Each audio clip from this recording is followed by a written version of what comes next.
J'ai froid! Il existe une énorme galère quand vous êtes en van et que vous êtes dans des endroits où il fait bien froid, c'est le gaz. J'ai été légèrement présomptueux, j'ai fait un voyage la semaine dernière où on était à 3 pendant 3 jours dans le van. Et ici où je suis parti ce week-end-ci, bon cette fois tout seul, je me suis dit, malgré qu'il fait souvent en dessous de 0 degré, oh c'est bon, ça passe, pas besoin de refaire le plein de GPL. Ah! Donc ce sera ça le sujet de la vidéo d'aujourd'hui, tiens, le GPL. Les galères que j'ai eues avec ça, les avantages que ça m'apporte, pourquoi j'ai choisi le GPL, et ben, les désavantages au final, hein, parce qu'il y en a un petit peu, mais je vais vous en parler. Voilà, ça c'est une des erreurs que vous ne voulez pas avoir. Parce qu'il fait donc, comme je le disais, très exactement moins 1 degré, et ça a deux soucis, c'est que il fait froid dans le van, et surtout, à partir du moment où la cellule se sera trop rafraîchie, on a des sécurités donc pour pas que tout ce qui est boiler, enfin oui, c'est surtout le boiler, ne gèle.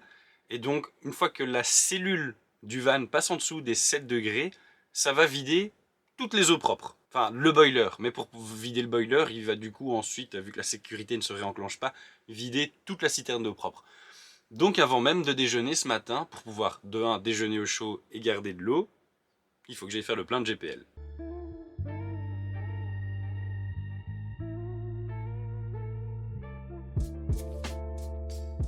Eh bien vous savez quoi, je vais déjà commencer par un des désavantages du LPG, vous verrez il y en a peu selon moi, c'est pour ça que j'ai choisi cette solution par rapport à des bouteilles de gaz classiques, c'est que des stations LPG on en trouve vraiment... Attends, hop là. Il faut parfois parcourir pas mal de kilomètres pour en trouver une, alors ici j'ai de la chance, j'en avais une à 10 km de là où j'étais, mais il m'est déjà arrivé en France d'avoir à parcourir 30 ou 40 km juste pour trouver une station LPG. Là par exemple ici je ne trouve même pas où est-ce que je dois mettre ma carte pour faire le plein, parce qu'en fait il n'y a rien ici au truc à LPG. Non, il n'y a pas de banc contact et la station est fermée, donc ça c'est les galères. J'ai de la chance, dans ce village apparemment il y a l'air d'y avoir une deuxième station LPG, donc je vais aller y voir, mais voilà, ça c'est le problème. C'est que trouver du LPG c'est pas toujours évident, il faut encore que ça fonctionne. Il arrive que ce soit dans des petites stations que vous trouviez ça. Et dans ces cas-là, il se peut que ce soit des stations qui n'aient pas le banc contact. Ici, ils n'ont pas le banc contact, enfin donc le paiement par carte pour le LPG.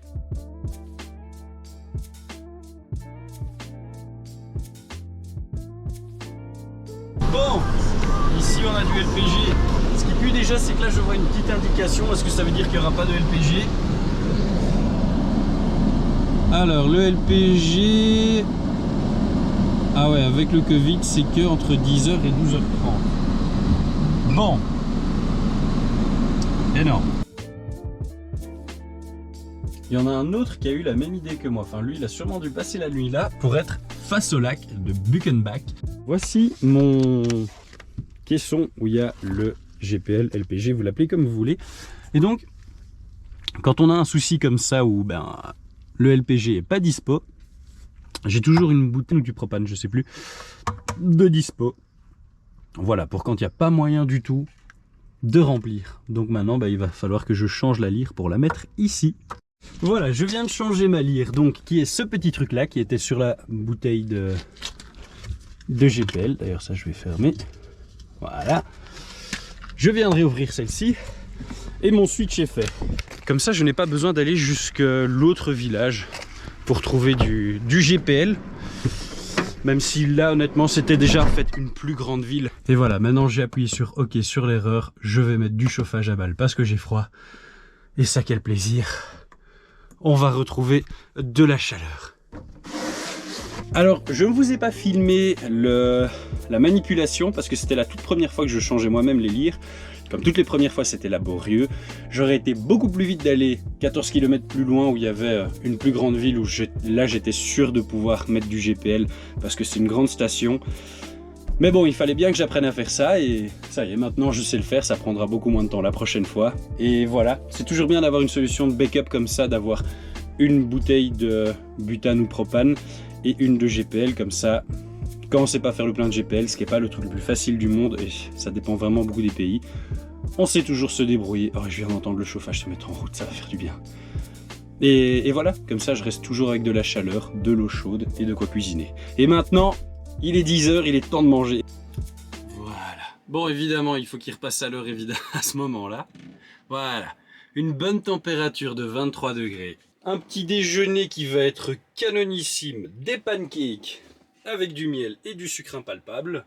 Je vais me remater avant qu'elle soit en ligne ma dernière vidéo pour VTT à découverte. Et après ça, j'irai me faire une balade ici au lac de Buchenbach. J'essaierai de voir si je sais vous faire des plans, hein, parce que vu comment il fait, ça va être compliqué. Et sinon, j'irai voir sur le signal de Botrange, le point le plus haut de Belgique, si là je sais vous capturer quelques belles images. Et d'ailleurs, je profiterai de ces moments-là en balade pour vous parler donc de avantages, inconvénients du système OLPG. Surtout que maintenant vous avez vu vraiment en gros quel est le très gros inconvénient du LPG. Vous verrez quels sont les points positifs après. Donc maintenant la question c'est pourquoi est-ce que je me suis ennuyé en fait à avoir quelque chose de plus compliqué, donc dans ce cas-ci du GPL. Et il faut savoir que le gros avantage de la bonbonne de GPL, c'est que je peux la recharger via des stations essence. Alors ce matin ça n'a pas fonctionné évidemment. En général, ça c'est le genre de choses que je fais avant de partir. Là, je voulais un peu tester les limites par grand froid, combien de jours je pouvais tenir, sachant que j'ai été plusieurs fois à plusieurs. Donc, je m'attendais à tomber en panne, je ne m'attendais pas à tomber en panne si tôt par contre.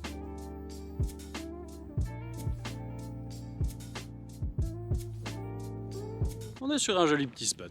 Et donc l'avantage, c'est que quand on fait le plein, eh bien, on peut en profiter pour faire le diesel et le GPL en même temps. Gros avantage aussi, c'est le prix du GPL.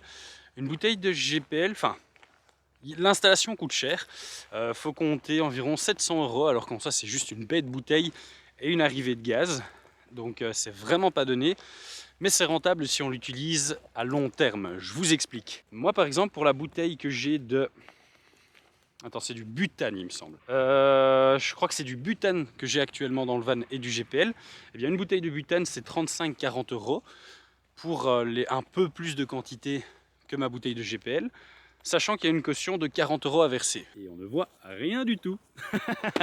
Alors que mon plein de GPL ou LPG, en fait il y a LPG qui se dit, je crois que c'est en Belgique, et GPL en France, ou l'inverse, je sais plus. Et donc comme je le disais, mon plein de GPL il va me coûter à tout casser 10 €. Donc si on est quelqu'un qui utilise régulièrement son van, et moi c'est de manière très intensive, eh ben, c'est hyper intéressant parce que ça coûte beaucoup moins cher que du gaz. Et puis pour moi qui suis un vieux radin, ça me permet de chauffer en me disant que ça me coûte que dalle. Honnêtement, si je devais me dire qu'en moins d'une semaine, j'explose à chaque fois 35 € de gaz, ça me ferait mal. Là, j'en ai pour 10 € à tout casser, même pas, ça dépend des stations, pour refaire mon plein. Donc, je chauffe comme un barbare, honnêtement. Je sais, par exemple, pendant que je vais faire du vélo, je ne coupe pas le chauffage, comme ça je rentre qui fait déjà bien chaud dedans.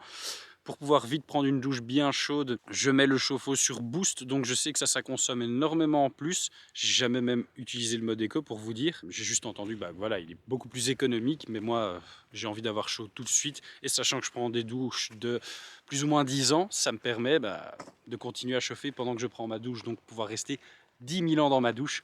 Ça, quel plaisir. Et donc voilà, ça c'est toutes des choses où, me connaissant, j'aurais beaucoup plus de mal si je devais payer ça au prix fort d'une bouteille de gaz. Et donc pareil, pendant la nuit, je chauffe vraiment beaucoup, histoire d'avoir bien chaud, pareil pour quand j'ai mes petites soirées montage avant d'aller dormir. Enfin voilà, je me mets très bien du coup comme ça, et moi ça me convient. Ça conviendrait peut-être pas à tout le monde. Je sais que beaucoup aiment aussi, c'est les chauffages au gasoil. Alors ça c'est pareil, le litre de gasoil étant à 1,30 € pour le moment, sachant que le litre de GPL est à 45 ou 50 cents, c'est pareil en fait. Je préfère clairement avoir ça, pouvoir chauffer beaucoup plus pour 3 fois moins cher. Alors certes c'est beaucoup plus pratique au gasoil, vous n'avez pas le genre de mésaventure qui m'est arrivé ce matin, mais voilà, c'est comme si j'avais une bouteille normale, ça coûte hyper cher, je trouve.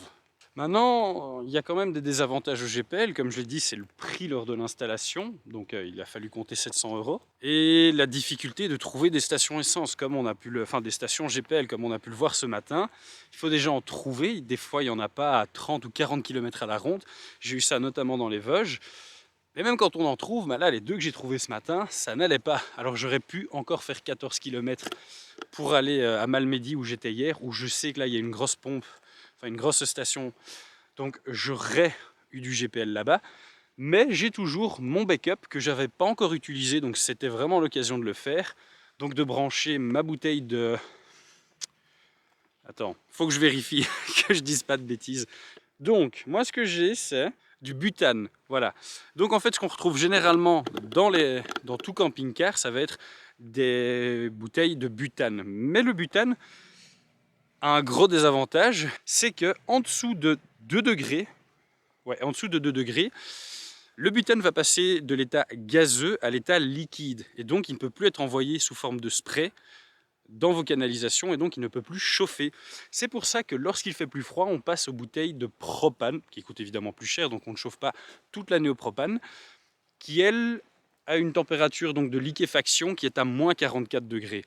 Donc avec une bouteille de propane, vous pouvez vraiment y aller avant d'avoir ce souci. Mais ici, un nouvel avantage du GPL, c'est que le GPL, c'est un mélange de butane et de propane. Donc dans le pire des cas, si vraiment il fait trop froid, j'ai eu ça la semaine dernière quand j'ai repris mon van après longtemps sans l'avoir utilisé, et donc tout était vraiment bien froid et il avait gelé pendant beaucoup de nuits d'affilée. Vous pouvez avoir dans le pire des cas la partie butane qui va se liquéfier et vous n'aurez donc plus que du butane qui sera employé pour venir chauffer. Ça pose un souci.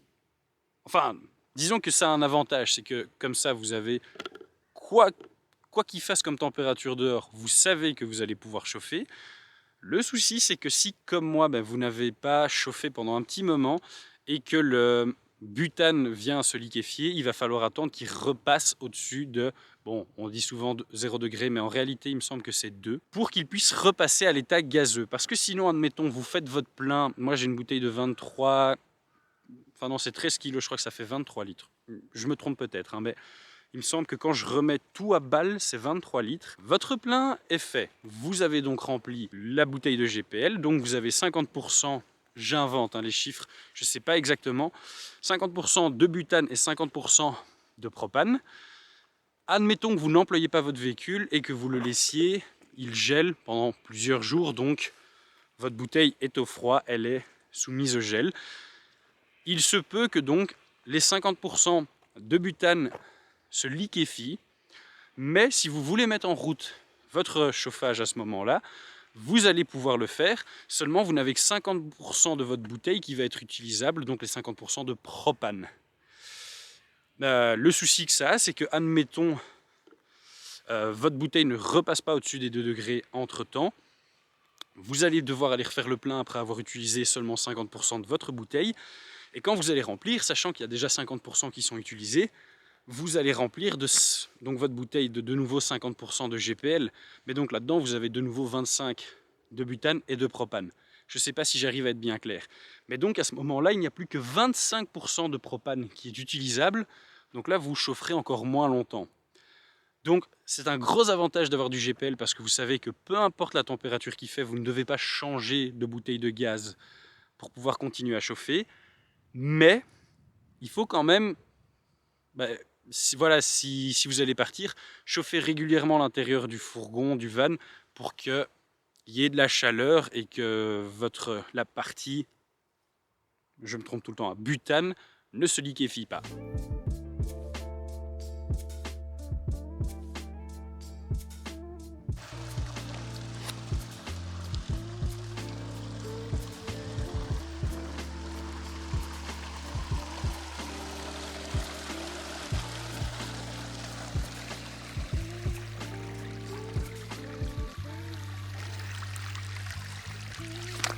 Et ouais, je suis... Oula. Le stabilisateur n'a pas aimé. Je suis un enfant, il fallait absolument que je fasse ça. Est-ce que vous avez vu? Non, attendez, vous n'avez pas vu. Je suis un enfant, il me fallait ça.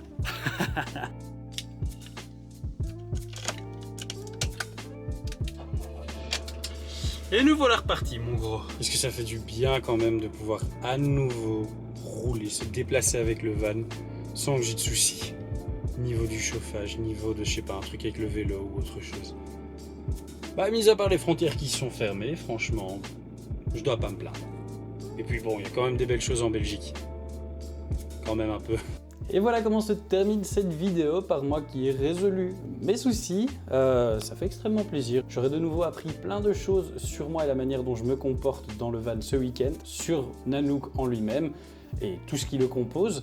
Tout ça pour que les voyages soient encore mieux par la suite. Je commence aussi tout doucement à trouver mon rythme, donc j'arrive plus facilement à vous filmer des choses. Dans mes tout premiers voyages, j'arrivais pas à avoir le bon rythme et donc c'était impossible de vous filmer quoi que ce soit. Là maintenant, je vais commencer tout doucement à quasiment chacun de mes voyages à pouvoir filmer, sauf quand c'est vraiment des petits trucs express. Sur ce, moi j'espère que cette vidéo vous aura plu. N'hésitez surtout pas à vous abonner à cette chaîne-ci et à VTTAE Découverte si vous ne connaissez pas et que vous kiffez le VTTAE. Vous pouvez aussi me suivre sur VDécouverte sur Insta pour continuer à suivre mes aventures. Et moi sur ce, voilà, je vous dis à la prochaine. Peace!